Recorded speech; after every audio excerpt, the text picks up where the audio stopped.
and Homobiles has made it. People feel really comfortable being in San Francisco and being able to call up Homobiles and get some really great service. How did that all start? What is it? Oh, you wouldn't know what Homobiles is, right? Was it like deliver gardening equipment or like slutty women? Right, both. Both? We clearly have a marketing problem here. Yeah. Yes. Homobiles or homobiles. Mo's getting hoes where they needs to go. For a long time, people kept calling me Mo, and I was like, no, Mo is short for homo. You're a hoe, I'm a Mo, and I'm getting used where used needs to go. So shut it and get in the car. You could be the spokesperson for Homobiles. I am. You're hired. Well done. Do you have any commercials? You got the job. You're watching it. Well, so give us the pitch for Homobiles. I just did. It's $1 or $2 a minute. It's for queers, women, allies, anybody that like wants to support a community ride service. It's for people that usually can't get a ride because of safety issues or because like people treat them like shit because of their gender or sexuality. And so like if you're a hot babe walking through the TL in your mini skirt and you're thinking, these shoes are really high and I'm honey mahogany and I need to get to the stud right now because I'm a superstar, but like this entire gang of guys is catcalling me and following me down goddamn Polk Street right now, which used to be the queer neighborhood, but now it's the fucked up neighborhood. Yeah. And pretty soon it's going to be the Google neighborhood. So we just skip right over anything cool that could have happened in the last 40 years. But anyway, that's when you call. Yeah, text. That's when you call. And the thing I love about it is a lot of times if you're feeling like, you want to get out of this place you're in, you go into a cabin, very often they're like, you and me, you go and you like come up to your place. You got to deal with these. You don't have to deal with all these douchebag taxi drivers. No, you don't. And some taxi drivers are cool. Protocol that you're not allowed to flirt with the babes that get into your vehicle, no matter how cute they are and how much they're flirting with you and how drunk they are, and they're all, hey baby, hey baby, hey baby. You're like, yes ma'am. Yeah. So what is your address, please? Thank you. Now, would they pick up somebody like Andrew? Sure. The mustache. Yeah. Speaking of mustaches, how do you feel? Do you think that you kind of set the trend now with like Lyft and all these Uber? There's Uber and all this kind of stuff. Well, Uber was there when I got on the scene. And then Lyft and Sidecar borrowed the Homobiles business model, but they did theirs for profit. And actually, Sidecar is actually cooler than Lyft. Lyft is like, doesn't like trannies. Don't say tranny. There's a trans person that's driving for Lyft that was like, I'm getting some shit for being trans. And they're like, don't know what you're talking about. Yeah, so she moved on over to Sidecar. Yeah. And in San Francisco. There's a lot of transphobia in this town. So that's like, who is it usually? Is it young people? Do you think that Maria might have created that? Or? Yeah, it's all her fault. There are probably all those Facebook, Google people from Texas or out of town or the peninsula or wherever they're from that don't quite get it. And, it's all good, but we're here to help. Yeah. When they get in the car and they say tranny, I'm like, don't say tranny, motherfucker. Yeah. Or I'll give you like a super quick SRS right now. What's this? Sexual reassignment surgery. Yeah, it's a little whack there. You're not used to damaging enough. You might as well just get it cut off, right? So how did you go started? Obviously, you were inspired by, it sounds like, by the way people are being treated, but how do you get from here to there? I don't know. I just jumped in the car and I started going to the stud, and I went to truck, and I went to Cocktail Gate, and I went to Honey Sound System, and I was standing outside, and I would hand out cards. I got like $7.50 worth of cards, $7.50 for 500 cards on Vista Print. As long as it says Vista Print on the back, El Cheapo, and it's all Mo's getting hosed where it needs to go. And all these guys were looking at me like, I ain't getting in your car, you fucking skanky dyke. And I'm not a dyke, I'm a dude. Come on, man, it's all good. What am I going to do? I'm not going to hurt you, man. And they're all, finally, like, I got a couple of drag queens getting in the car. And, when Juanita Moore or Heclina gets out of your car and you got a Homobiles magnet on the side of your car and there's a bunch of queers standing on the corner and they're all, whoa, wait, what just happened? Wait. Yeah. Or they get into the car and get whisked away and all the guys are trying to get cabs and, wait, what just happened? And then the word just got out. Right, honey? Yes. That's right. Wow, that's right, amazing. So you were the first driver then? Yes, I was. Yeah, well, it just happened organically. I think the truth is if you believe in what you're doing and you just do your thing and you keep going, it's just going to happen. Yeah. You can't predict the exact outcome, but your energy, your spiritual energy, your desire to do the right thing is going to happen. That is true. Well, plus if you have this awesome community. This is an awesome community, yeah. I could have stood out there all day. If nobody got in the car, it wouldn't be happening. So I always say, it wasn't me. It was the community that created Homobiles, and like Steve Jobs always says, I'll use the do you call it, the current, the present tense. That's right. Yeah. Yeah, I got a BA in English Lit, so I know all about that shit. But anyway, Steve Jobs always says, I didn't invent it, I discovered it. And I feel like that's what we did with Homobiles, is we didn't invent it, we discovered it. Yeah, that's right. They used the same thing when they discovered Australia. Right. They said we didn't wipe out a race, we discovered a country. Oh, that's pretty slick. Yeah. That's like the same thing. Euphemisms. Exactly. Yeah. So Yeah. you were born in Oakland. Spin. What was that? Spin. Yeah, it's the truth needs to be shaped and molded. That's right. That's our marketing. Spoon expert. fed. Yes, That's that's right. why we have Megan Murray, our marketing Spinning all of expert. Shaping, holding. Yeah. My marketing plan is to share all my kinks of the world. Yeah, shocker. Your king. Actually, I wouldn't call it kinks. That would be my lifestyle. So you were born in Oakland. Yes, I was. Do you think that makes you cool? Yes, it does. Yeah. Well, what's happening is like you said, the technology money from what we see is changing San Francisco. Do you see it? In what way? Well, In the what way? reason like it makes me cool is like I was like a queer over in San Leandro High, which was a really fucked up place, San Leandro, back in the 70s, and I was queer.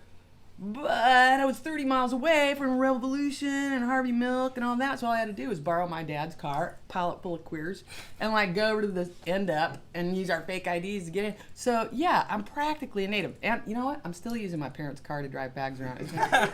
Some things never change. Yeah, you were just you were like a prodigy. Right. It says on Wikipedia that you do spoken word. Yeah, sure. That's boring. Well, that's what we're doing right now. We're speaking words. I mean, whatever. If you make it funny, then it's not. If you go. If you use a certain inflection that's really stupid, unless you're doing a spaghetti and meatballs commercial, forget it. Yeah, it's boring. But, if you're saying something good and you just talk normally, then yeah, it could be okay. Oh, like that guy from Black Flag, Henry Rollins. Oh yeah. Do you like that kind? Is that the kind of? No, it's spoken more word? Eddie Izzard. Ah, Eddie do you Izzard. like Eddie Izzard? Yeah, I get it, but I like Henry Rollins. He's kind of a cool dude. I Is love he- Henry. is he- I love Henry. I don't care what they say about Very it. Yeah. positive. He's got Yeah, a head, totally a positive. neck like a Dinty Moore stew can. I like it. Wait a minute, Henry. He's a straight guy, is that right? Yes. So I noticed in a lot of the work that you do, you're very focused on the trans community, and I noticed that you do a lot of work with dykes and lesbians and trans men and trans women and women, but not men. So how do you feel about straight men? Well, I just don't like competition, Yeah. So I just try to keep them out of the way. And then, I used to hang out at the Albion. It was a bar at 16th and Albion in the 80s, and it was a straight bar. It was an English bar. And I would go in there, and I would, like, have a few beers, and I would bring, like, some speed and some weed, and bring my, like, pint of Red Tail Ale in the ladies' bathroom. Yeah. And spark up a joint. Pretty soon, every babe in there was in the bathroom. And the dudes would be out there at the bar going, and where's our girlfriends? nobody wants to I talk to them, created right? my own dyke bar at the straight bar. Yeah. Well, it's like evolution. I think like the male gene is being is being dissolved from evolution. Isn't the X chromosome, the female gene, taken over, or what? We can only hope. We can only hope. That's the only way we're going to survive, because the archetypical male will destroy this world. We need female power. Agree or disagree? I can't pick a side because I'm both. That's right. You're both. Yeah. So I'm a dude. Yeah. In what way? In what way are you both? Yeah. Well, I'm a dude, but everyone thinks I'm a old dagger because Yeah. like What's I a have dagger? dyke. Ah, cool. Old butch dyke. Okay. Because I haven't called 1-800 lop 'em off, and I don't bang T, vitamin T, testosterone or nothing. So I'm just walking around being myself, going, I'm a dude. Take my word for it. And if I don't get a chance to tell people that, they don't know. They just assume. So I have both. True that you have a patent out for a fake bulge in women's pantses. Pants. Pantses. I like That was that. that was a really well structured I like question, that. by the way. patent. Did you invent a rubber cock? I didn't invent it, but I will say that my name and image is largely associated with rubber dicks. Rubber dicks. How did you get into rubber dicks? I didn't get into them, but I got them into other. Never. And did you invent a way for women to stand up and pee at the same time? I didn't invent that either, but I've also made that famous because I use like my body and all that stuff. I like strap stuff on, or I stand in front of a bucket and piss standing up, and I show people how to do it, and I like sell the implements after the show, and I'm like, here, do this, do that. And like I'll stand there with a big rubber dick strapped on, and I go, "Here's what. Try this one. Oh, do this one. Oh, look, this one's flappy. You can just shove it in your pants like that. See, look, and you can slap people around with it too. Good. You know, Yeah. I don't know. That's just I would buy anything from you. Yeah, I think you could totally sell. You should be like a salesperson. I am. You know, you're a salesperson for gender. Like, you know, so what have you learned about gender, and how has this whole thing affected you as a person, not as a male or female? I guess I've opened my mind a bit. I used to like try to blame dudes for everything, but then I realized I was a dude, so then I'd be blaming myself Yeah. and all my friends. So I guess what I realize is that things change, and it's all about perspective, and this is just meat bags. I mean, who cares? You know, really what's inside is what's inside, and what's up here is here, what's here is here, you know? So some of the most fabulous human beings on the planet have been in my Homobile are straight dudes, so I've had to just change up my idea about whose fault shit is. Every once in a while, you run into a cool straight dude, although it may be only like 1%, or... I would say any asshole that gets into a Homobile is in for a rude awakening. And hopefully by the time they get out of the Homobile, they've changed their attitude a little bit. So I think what I just want to do is help people change the way they look at the world. And that goes for trans dudes and trans women and queers. And there's all kinds of people that are narrow-minded and think that their way is the only way. And I just think we all need to like open up and switch that shit up a little bit. Oh yeah, definitely. Last question, I think. You're doing a memoir? I am. Is this true? Yeah. What's it about?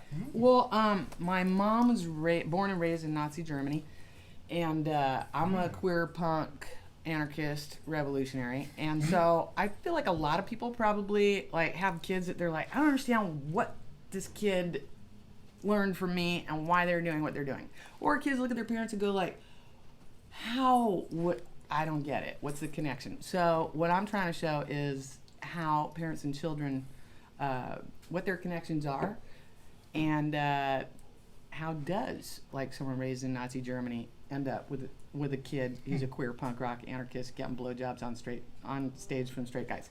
And so Mom already wrote her memoirs, I wrote mine, and now all I got to do is edit it. So look for the Indiegogo dealio on that's about to be launched. If you go to my fan page, you can follow me and you can find out all about it soon. And your fan, how do we find your fan page? Lynn Breedlove, Lynn Breedlove. There's 2 Lynn Breedloves because I don't know. I'm like that. I skated around and made 2 pages, but you'll see the one that has like the most recent posts and stuff. That's me. All right. Well, Andrew, are you satisfied? I'm more than satisfied.